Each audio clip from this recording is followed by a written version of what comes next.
오늘 우리에게 주신 하나님의 말씀은 마태복음 7장 13절 14절입니다. 제가 가진 성경 신약 성경 10쪽에 있습니다. 마태복음 7장 13절 그리고 14절 다 같이 한 목소리로 봉독하십니다. 좁은 문으로 들어가라. 멸망으로 인도하는 문은 크고 그 길이 넓어 그리로 들어가는 자가 많고 생명으로 인도하는 문은 좁고 길이 협착하여 찾는 이가 적음이라. 아멘. 성경이 번역될 때 처음 우리나라에 번역돼서 들어올 때 참 어려움들이 많았었습니다. 왜냐하면 우리나라와 상관없는 굉장히 멀리 떨어져 있는 지역에서 쓰여져 있는 복음이기 때문에, 그렇기 때문에 이게 문화적으로 좀 맞지 않는 것들이 있었거든요. 그러니까 이 문화적으로 맞지 않는 것들을 어떻게 이해시킬 수 있을까? 성경을 번역하는 사람들은 항상 그런 고민이 있습니다. 지금도 성경을 번역하는 사람들은 첫 번째, 어떻게 원문 그대로를 잘 그들의 언어로 번역할 수 있을까? 두 번째는 어떻게 그들이 잘 이해할 수 있게 할까? 이 양날의 검같이 보이는 이것 가운데서 이제 처음 우리나라 말로 이제 성경을 번역하던 사람들은 어떻게 이걸 번역해야 할까라는 고민들을 했었습니다. 근데 다른 어떤 것은 모르더라도 특별히 옛날부터 딱 성경을 봤었을 때 우리나라 사람들이 성경이 이게 무슨 얘기야? 잘 이해하지 못했던 것들이 있었지만 오늘 읽었던 7장 13절과 14절은 그 누구보다도 우리나라 사람들이 가장 쉽게 그리고 가장 잘 이해할 수 있는 구절이었습니다. 그리고 그것은 지금의 저도 잘 쉽게 이해할 수 있는, 배경 지식이 없어도 잘 이해할 수 있는 성경 구절입니다. 하지만 오히려 이제는 시대가 바뀌어서 지금 21세기에 살아가고 있는 저보다 어린 사람들은 잘 이해하지 못할 것이다 라고 저는 그렇게 생각하는데요. 왜냐하면 이것이 옛날 우리식 구조, 옛날에 저희가 살던 집 구조를 생각하면 쉽게 이해할 수 있기 때문입니다. 여러분, 그 옛날에 아궁이에 불 때울 때 그리고 보통 부엌을 아궁이에서 불을 때우면서 이렇게 식사를 준비할 때, 아니면 가스레인지로 바꾸었을지라도 부엌이 따로 약간 골방 같은 구조로 있었을 때는 거기는 보통 신발을 신고 들어갔었습니다. 그리고 거기서 식사를 준비하고 하면 안방으로 바로 연결되는데 그 안방으로 바로 연결되는 문이 쪽문이라고 있었습니다. 그리고 그 쪽문은 바로 연결되는 구조였는데 그 문이 생각보다 크지 않았었어요. 그래서 그 쪽문을 이렇게 상을 들고 그 쪽문을 통해서 식사를 이제 안방으로 이동하려면 어떻게 하느냐? 항상 어머니들이 또 할머니들이 허리를 숙여서 그리고 신발을 벗어서 그렇게 했습니다. 그래서 이제 허리가 아프신 어머니들, 허리가 아프신 할머니들은 허리 이렇게 그 아들들을 불러서 또는 딸들을 불러서 얘들아 너 이거 좀 상 좀 받아라 해서 이제 허리를 이렇게 숙이지 않고 그 쪽문을 사이로 이렇게 전달하는 그런 게 있었죠. 그렇기 때문에 이런 직구조를 가지고 있었던 분들, 그리고 이런 삶의 양식을 가지고 있었던 우리나라 분들은 이 말씀이 무슨 말씀인지 쉽게 이해할 수 있었습니다. 즉 좁은 문으로 들어가라. 무슨 좁은 문으로 들어가냐? 쪽문과 같은 좁은 문, 즉 허리 숙이는 문. 그리고 그 쪽문은 대체적으로 할아버지가 또는 부모님들이, 아버지가 전혀 이용하지 않는 문이었습니다. 왜냐? 남자가 어떻게 그 부엌에서 왔다 갔다 거려? 알짱알짱거려? 그런 얘기를 했기 때문에 남자는 쪽문을 이용하는 거 아니야. 그런 얘기 저 정말 많이 들었었습니다. 여러분들은 어떠신지 모르겠네요.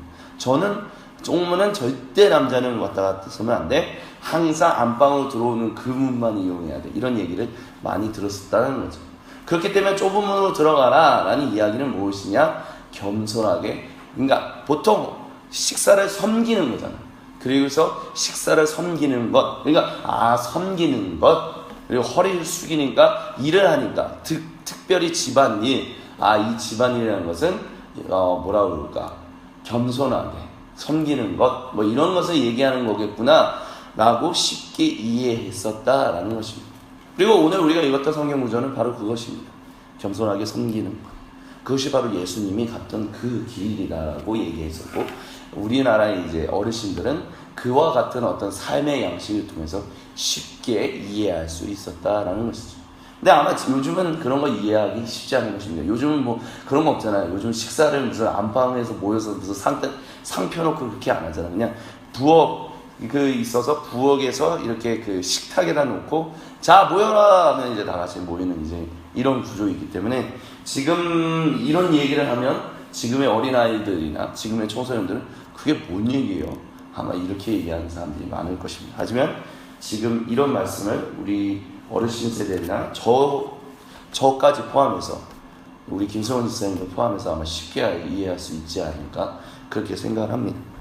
근데 오늘 우리가 읽었던 이 7장 13절과 14절 방금 전에 말씀드렸던 것처럼 겸손하게 섬기는 것, 겸손하게 주님을 따르는 것 이런 것이다. 그리고 그 길을 따르는 것은 누구나 따르는 것이 아니다. 좁고 길이 협착하여 찾는 이가 적다라고 얘기하는 것. 이것은 우리가 이해하는 것, 이것 외에 한 가지 덧붙여야 할 것이 있습니다. 그것은 무엇이냐? 예수님이 선포했던 그 길을 걸어가야 한다라는 것입니다. 예수님이 선포하셨던 그 길이 무엇이냐라고 했을 때 우리가 지금 읽었던 마태복음 7장 마태복음에 있는 5장부터 시작되는 산상수훈의 거의 끝자락에 있는 것입니다. 그럼 마태복음이 처음 시작할 때 예수님이 공생의 사역을 시작할 때 어떤 말씀을 하셨는가 우리가 생각해 볼 필요가 있습니다. 누가복음에 또 마태복음에 예수님이 공생의 사역을 처음 시작하셨을 때 이와 같은 얘기를 하시면서 사역을 시작하셨습니다. 회개하라. 하나님의 나라가 가까이 왔느니라. 무엇을 회개하라라는 것입니까? 무엇을 계속 회개하라라고 얘기하는 겁니다. 이 말씀을 우리 지금 계속해서 20년, 30년, 40년, 50년 신앙생활을 해보신 분들에게는 뭐 계속 회개하라라고 하는 것인가라고 생각하실 수도 있습니다.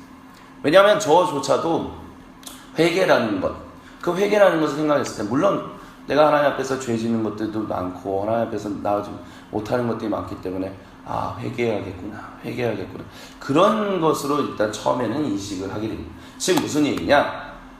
내가 하나님이 나를 정말 주 예수님의 그 보혈로 인해서 전적으로 구원하셨는데 그래서 나를 의인 삼으셨는데 나를 자녀 삼으셨는데 아직도 내 안에는 하나님을 따르지 못하고 하나님과 함께 동행하지 못하는 아직도 그 죄된 것들이 있구나. 죄성이 있구나.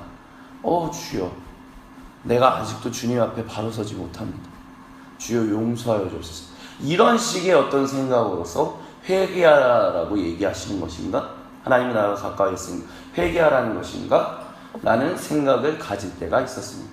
즉 하나님의 은혜는 이렇게 큰데 그 하나님의 은혜에 비추어 내 자신을 보기에는 너무나도 작기 때문에 회개하고 또 회개하고 또 회개해야만 하는 것인가? 라는 생각을 가졌다라는 것입니다. 근데 중요한 것은 예수님은 회개하라 천국이 가까이 왔느니라 라고 얘기하면서 그 뒤에 어떻게 살아야 하는지에 대한 삶의 이야기들을 꾸준하게 이야기합니다. 그리고 그 살아야 하는 삶의 이야기들을 하면서 동시에 너가 그렇게 살기 위해서는 어떻게 해야 하느냐? 나와 함께 해야 한다라는 얘기들을 하는 것을 우리는 사복음서를 통해서 종종 알 수 있습니다. 그리고 그와 같은 것들을 통해서 또한 하나의 예를 들어 한번 성경에 있는 모습의 예를 한번 들어보겠습니다. 베드로를 갈릴리 바닷가에서 예수님이 만났습니다. 근데 바닷가를 걸어오는 예수님의 모습을 보고 베드로가 예수님 나도 예수님처럼 바다를 한번 걸어보고 싶습니다 라고 외쳤습니다. 저로 하여금 명하셔서 바다를 걷게 하여 주옵소서 라고 얘기를 했었을 때 예수님은 바다를 걸어라 라고 얘기했습니다. 그리고 베드로가 길을 막 신나서 바다를 걷기 시작했습니다. 처음에는 열심히 바다를 걷기 시작한 거죠. 근데 바다를 걷다 보니까 풍랑이 일고 파도가 치고 아주 깊은 곳을 이렇게 밑을 보니까 자기가 너무나도 잘 아는 바다이기 때문에 두려워하는 마음이 들어서 자기도 모르게 물에 빠졌다라고 합니다. 그래서 허우적 거리면서 주여 나를 살려주옵소서. 그때 예수님이 손을 얹어서 왜 의심하였느냐 믿음이 적은 자들아. 이런 말을 했던 거예요. 중요한 것은 무엇이냐? 여기서 이 장면을 통해서 기억할 수 있는 것은 무엇이냐면 예수님이 그런데 그 베드로를 향하여 회개하라 라고 얘기하지는 않았다는 거죠. 지금 무슨이냐? 너희가 믿음이 적은 것에 대해서 너가 무슨 하나님 앞에서 내가 하나님 앞에 아직도 내 믿음이 부족하네요. 아직도 내 삶이 하나님 보시기에 참 부끄럽네요. 주여 회개하오니 주여 나를 용서하여 주소서. 이런 식으로 대화를 인도하지 않았다라는 것입니다. 즉 예수님이 우리로 하여금 회개하라, 천국이 가까이 왔다, 그 길을 걸으라 라고 얘기하는 것은 단순히 내가 하나님의 은혜가 이렇게 큰데 그 하나님의 은혜의 큰 만큼 내가 아직도 죄를 짓고 있네요. 아 주여 나를 용서하여 주옵소서. 이런 식으로 연결하는 것처럼 보이지 않는다라는 것입니다. 그럼 무엇이냐? 그럼 예수님이 말씀하셨던 회개라는 무엇이냐라고 했을 때 회개는 곧 믿음과 연결되고 있다는 것을 우리가 좀 기억할 수 있었으면 좋겠습니다. 방금 전에 베드로와 관련된 이야기를 했었습니다. 왜 의심하였느냐? 믿음이 적은 자여. 왜 거기서 갑자기 믿음이 흔들렸냐?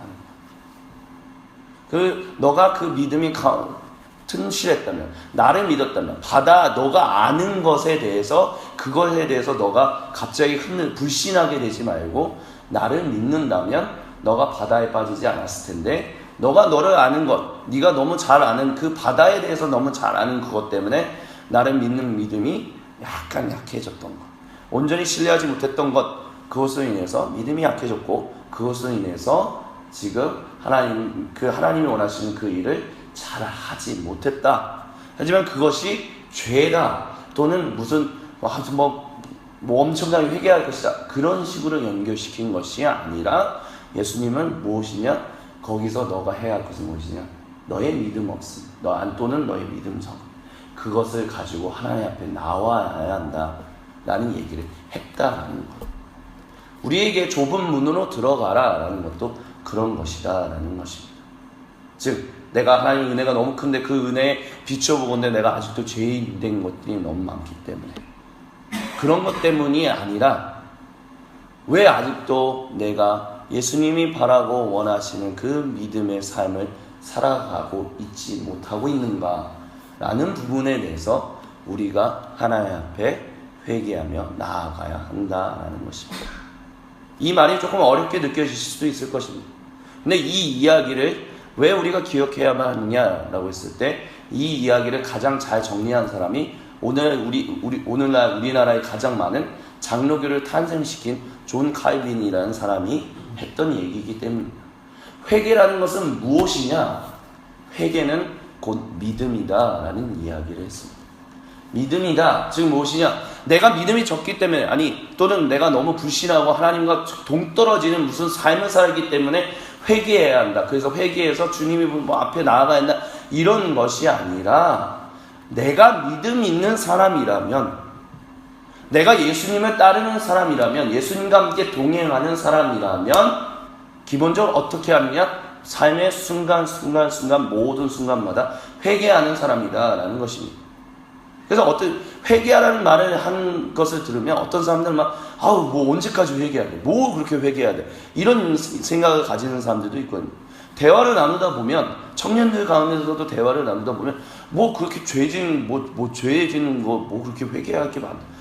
하나님이 한 번에 나를 죄를 용서하셨으면 난 죄 없는 거 아니에요? 그러면 이제 더 이상 회개하지 않고 그냥 예수님만 잘 붙들고 살면 되는 거 아니에요?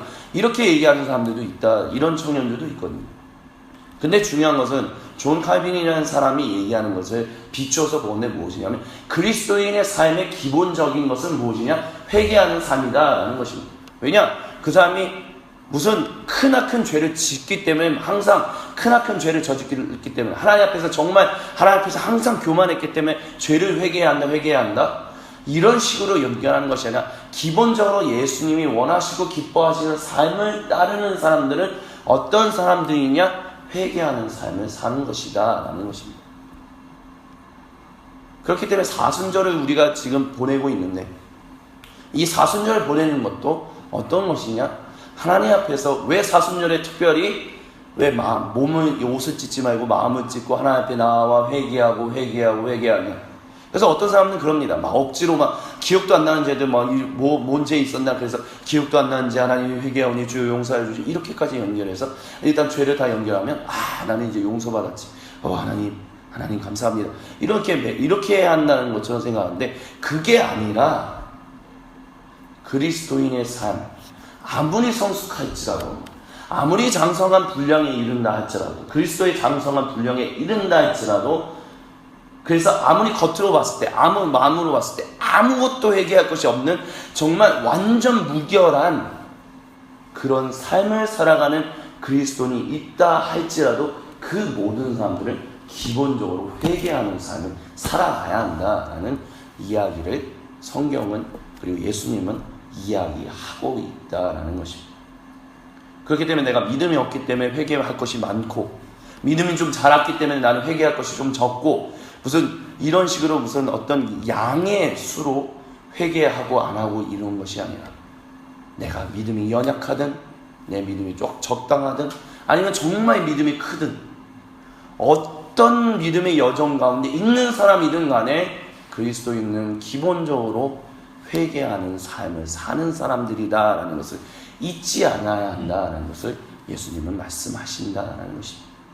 그렇기 때문에 아무리 사람들이, 그리스도인들이 그리스도의 장성한 분량에 이른다 할지라도 회개하고 겸손하게 살아갈 수밖에 없다라고 성경은 이야기하고 있다는 것을 우리가 잊지 않았으면 좋겠습니다. 즉, 다시 한번 말씀을 정리하면 이제 마무리 짓려고 합니다. 우리는 믿음을 어떤 양의 수로 생각합니다. 그래서 내가 믿음이 연약하면 죄를 짓는 게 이만큼 많고, 믿음이 성숙해지면 주님이 원하시는 대로 더 가까이져서 믿음이 크면 회개할 게 아주 적어질 것이다 라고 생각합니다. 이런 양의 수로 생각한다는 거죠. 그래서 많은 사람들이 그리스도의 장성한 분량에 이르러서 성숙한 신앙의 삶을 살아가려고 그렇게 회개하고 나를 단련시켜 달라고. 그래서 그런 전제 조건에는 방금 전에 말씀드렸던 그런 전제 조건이 깔려있다는 것에 사람들이 많이 있습니다. 하지만 예수님은 기본적으로 믿음이 적든 아니면 장성한 분량에 이르렀든 기본적으로 회개하는 것은 똑같다라고 얘기하십니다. 왜냐? 회개하는 것, 그 회개하는 것이 그리스도인들이 주님을 믿는 믿음의 삶에 가장 기본적으로 깔려있는 것이기 때문입니다. 그렇기 때문에 내가 회개할 것이 없다라고 생각이 든다 할지라도 우리는 하나님 앞에 회개하며 살아가는 삶을 살아가야 합니다. 왜? 주여, 주님 없이는 내가 살아갈 수 없사오니 주여, 오늘도 내가 주님과 함께 동행하며 살게 하여 주옵소서. 하나님, 정말 내가 믿음 섰다라고 생각하지 말고 주여, 항상 하나님이 원하시는, 예수님이 걸어가셨던 그 길, 그 겸손의 길, 그 낮아짐의 길, 그 회개라는 것은 곧 겸손의 길이라는 것을 우리가 잊지 않고 이 사순절 기간 동안 주여, 그 주님이 걸어가셨던 그 겸손의 길 나도 걸어가게 하여 주옵소서라고 계속해서 끊임없이 기도할 수 있는 우리 모두가 될 수 있기를 그리스도 예수님의 이름으로 간절히 축원드립니다.